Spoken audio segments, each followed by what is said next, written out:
There's a verse in the Bible, Matthew 7:3, that says, "Why do you look at the speck of sawdust in your brother's eye and pay no attention to the plank in your own eye?"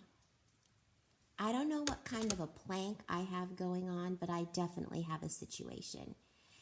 And I wasn't able to I got an appointment with my ophthalmologist over a month from now. And so I'm going to need some care before then because this just keeps getting worse and worse. How are you doing, teachers? We're nearing the end of the school year. We are tired. We are weary. We are worn. I wonder how you're doing. How are you feeling with your stress? We're giving it our all.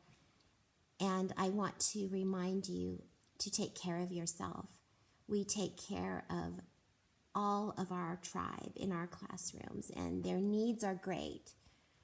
But if we're not taking care of ourselves, we won't be able to take care of others. So take care of yourself, dear teachers.